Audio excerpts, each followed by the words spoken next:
Thursday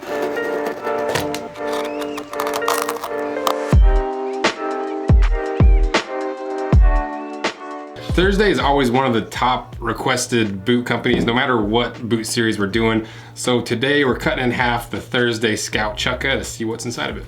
So last time we did the Gym Greens Fellies, which are a casual work boot on that side of the spectrum.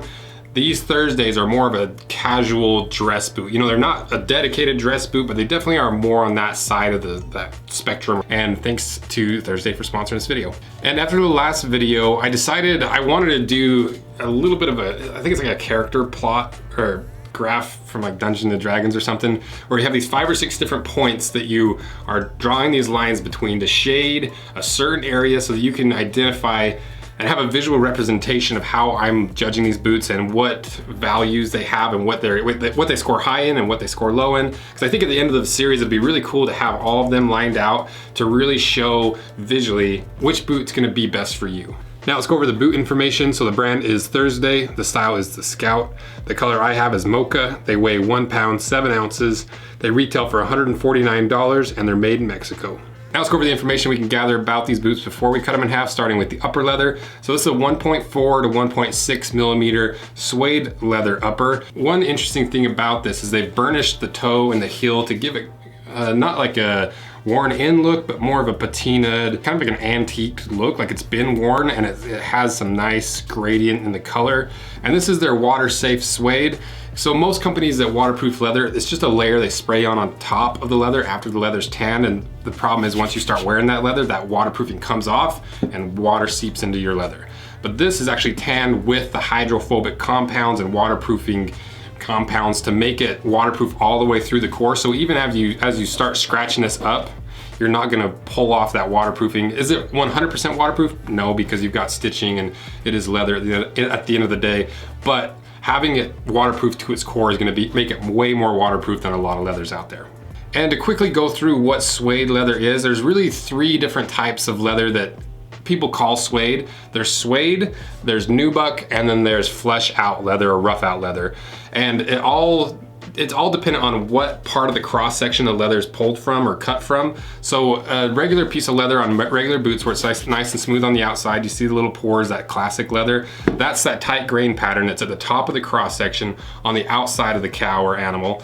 And that's the most sought after part of the leather because it's really hard, it's really durable and it's really smooth and it has that classic leather look. So now how do those 3 types of leather fit in that cross section? Well, a rough out leather is that same leather just flipped. So that fuzzy part that's lower in the cross section is flipped to the outside of the boot, and that smooth grain pattern at the top is flipped to the inside. It's more wear resistant, but you still get the benefit of that grain pattern. And then to the nubuck leather, it's regular leather with the grain side outside of the boot, but all they do is they take a basically sandpaper in a giant form and rough up that grain pattern to give it a little bit of that nap, that fuzziness you see in suede, but it's still that grain pattern out. And then suede is the lowest quality version of those 3 different offerings, because what they do at the tannery is they take that cross section, and to get leather to certain thicknesses, they run it through basically a flat bandsaw and split that leather cross section wise in half, and that better part with the grain section at the top goes to better leathers. The splits that only has like the fuzzy parts goes to making suede. So that's what this is. It's not the highest quality leather because it doesn't have grain, and that grain pattern is really what holds it together. It's kind of like if you ever pulled up carpet, you know, the carpet's kind of fuzzy, but underneath you've got that hard, like plasticky layer that holds all those fibers together. That's basically the grain pattern, is that hard plastic layer underneath carpet. And so when you remove that, you just have a lot of loose fibers. They're still kind of connected and intertwined and have some structure, but they're not as strong as a grain leather. So I'm really interested to see what they do to combat that, because I was really surprised that this is an actual suede and not a nubuck or anything like that. But that's one thing they do to combat that, is they do line this boot with a full grain leather, or at least a grain leather, to stiffen it. Because if this boot was just made out of a split, this boot would fall apart within a couple 100 miles, just because there's no structure to it. So why would a company choose suede to make their boot out of? The cost savings, it's more affordable, because when you're splitting that cross section, the more expensive part of that cross section goes to the more expensive leather. The suede is kind of a byproduct, and it's more affordable to change into whatever leather you want. Will it last as long as a grain leather? No, not as strong, it's not as thick, it's not as durable, but most people aren't beating this style of shoe up with this particular style of being more dress oriented. So not great, but here's the good thing about Thursday. They've got some leathers in this lineup that aren't just suede. They've got some Nubuck, they've got some regular grain leather, some calf leather. So if you hate suede like I kind of do, you don't have to get this suede. They have some other options if you like everything but the suede leather. And then we already talked about the lining. It's just a chrome tan grain leather. It's really thin. I don't really know how thin yet. Like I said in the Jim Green's video, if I'm getting a Chukka, I'd rather have it unlined, but in this particular case, it's fine because you need the structure. And some people don't like having the little fuzzies that get in their socks, and it, you know, for a more dress inspired boot, a lining might be what you're looking for. And then to the construction. So this is a stitch down construction, similar to a lot of the other desert boots or Chukka boots that we're gonna cut apart, where the upper, instead of being tucked underneath, it's just flanged out. It's kind of a classic construction because it gives you that really low profile. It makes the construction or the making of these boots more affordable. And once again, Thursday also has a Goodyear welted version of this boot, where the upper's tucked underneath. It's less of a dress boot and more towards the work casual boot because it's got the wedge sole, it's got the thicker leather, it's got the Goodyear welt construction. So that rough and resilient line is more of the durable, more towards the work side of things. The suede leather is more towards the dress, where you're focusing on the look of it with the leather heel stack and the day-night style outsole. Which brings us to the outsole. So this is a day-night style outsole. It's Thursdays, but you can tell it's clearly modeled after that day-night outsole. And I really like this style outsole because it's really thin, but you still get a lot of traction. You don't ever flatten it out to a point where you're kind of hydroplaning off of water. And it's pretty durable. You know, it's a little more durable, and it gives you a little more squish in the leather outsole, but also it's not as chunky as a V100, like really heavy duty outsole. And then moving to the inside of the boot. So the insole is just a permanent insole. You can't remove it. I'm sure you could put a really thin one on top, but for the most part, it's permanent. But the nice thing is Thursdays are pretty known for their comfort, especially right off the bat. And that's a good segue into the toe stiffener and the counter. And just like most of the other Thursdays we've done, they use that really thin heat activated counter that basically wears in molds to the shape of your foot within the first 1 or 2 times wearing the boots, because it is heat activated and it is thin. You know, it's the polar opposite of like what Nix puts in theirs. You know, Nix is like a 1/4 inch thick of hard veg tan leather that takes months to wear in, versus this is really comfortable right off the bat. And then to the midsole, we do know what that is. It's a vegetable tan full grain leather midsole, which is nice because you get that longevity and, more importantly, the resoleability potential. Because if this was a plastic layer or rubber layer, when the cobbler goes to resole this, a lot of times those man-made materials fall apart and make them a lot harder to resole, and you end up doing a full rebuild. And at that point, for a $150 shoe, you might as well just bought a new pair.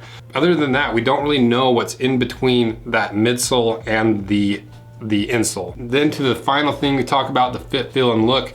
Like I said like 4 times, this is more towards the dress aspect of things. You know, it's a lot more pointy in the toes. It's gonna squish your toes a little bit more than like those Jim Greens or some of those more spacious boots. Now, you wouldn't want to wear this to a black tie event, but you could pull it off with the right suit, or you could just wear it casually and pull it off. So it's a pretty versatile boot in my opinion. And another thing I didn't notice or didn't note before this was they have these little hidden eyelets where from the outside, it doesn't look like there's metal eyelets because there isn't any, but on the inside, you can see that there's like a half eyelet. So it gives you that structure of an eyelet, but maintains that slim, sleek look without any big gaudy pieces of hardware. So I like that little hidden piece of hardware. It's pretty cool. So, gone over the basic information, let's cut it in half.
All right, got it cut in half, and my cut center score was so good until I got to the bandsaw, and then it fell apart.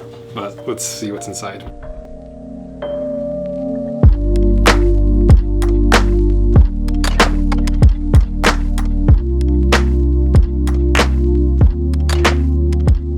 So there's a lot of really interesting aspects about the inside of this boot, like this reinforcing stitch or fabric that lines the back of the suede leather. It's basically acting like that grain pattern, you know, kind of like that reinforcing underneath of your carpet. It's that structure that's gonna hold all those loose fibers together, because if you look really close here at the parts that don't have that fabric, you can pretty much just, it takes a little bit of force, but you can rip suede apart. But with that fabric on there, giving it that structure and that reinforcement acting as that grain, it's really tough to tear it apart. I would still way rather have a grain leather, but for the price and what you're getting, you know, there are compromises that have to be made. And one thing that wasn't compromised was this heel stack, because this is a full leather heel stack. There's no other materials in there besides the rubber and the leather. And even the RM Williams at 3 times the price wasn't a full leather heel stack. I missed it in my video because it was one of the first videos I did, but it's not full leather. And most $500 boots, to be fair, are full leather heel stacks, and even to that $200 price range. But it's just a good sign that the parts that matter are high quality, and maybe some of the other parts that aren't as important, that's where they find some savings by adding in some man-made materials. So how do they get it to that 1/3 of an RM Williams price point? Well, that's kind of in the sole construction area where there's a lot of man-made materials. Let's go through the layers and identify what they are so you can see what compromises you're making when you purchase this boot versus a $500 Chukka boot. So starting at the bottom, working our way up, we've got that rubber outsole. We got the full leather heel stack that's nailed from the inside out and the outside in. And then you've got that leather midsole. And that's all the high quality materials you'd expect to see in a more expensive boot. And then moving up is where that more affordable man-made alternatives are. So then we go to the compressed cardboard underneath the shank, the steel shank, the compressed cardboard on top of the shank, the fiberboard, the pour-on, the really thin layer of latex foam, and all that is man-made materials. And maybe a $500 boot, you'd expect to see all that made out of leather, or less layers and more thick leather. And then on top you got that lining leather on top of the insole. So this section right here and the leather on the upper is where you're getting that $150 price point. So overall, I think this is a really good boot for a really fair price point, that most people that are buying this boot aren't gonna wear it for 2,000 miles and try to get 7 rebuilds out of it. A lot of the people buying Thursday boots want a high quality boot with the corners cut to bring it down to affordable price point, to make it more manageable, to have it more of a rotation in their wardrobe and their style, rather than dedicating $500 to one pair of boots. And if that's what you want out of a boot, that's kind of a dress inspired but still casual enough that you can wear it, this is a pretty good offering. There's nothing so alarming in this boot that I would say stay away from it, except for maybe the suede. I don't love the suede. I think you'll be happy with it. I think it'll be fine. As a leather purist, I'd rather see something with a grain pattern, but like I said, they do have several options with the grain in it. And they're really good looking leathers too. So as for where this fits on our character plot, I have no idea what it's called. Someone let me know what this thing is called. I'm pretty sure it's a D&D thing. This is where I put it, and this is where I put the gym greens, just to compare the two, so we can start building that portfolio of different graphs for each boot, and how they're supposed to be used and how you might want to buy them. So let me know what you guys think. What do you think of this boot? If you've had these boots, what is your experience with them? Because that's one of my favorite things to do, is go in the comment section and read through what people's experiences are with these, or what they think of them, and try to see if I missed anything in this boot. So thank you guys so much for everything you do, and we'll see you in the next Chukka Boot video. See ya.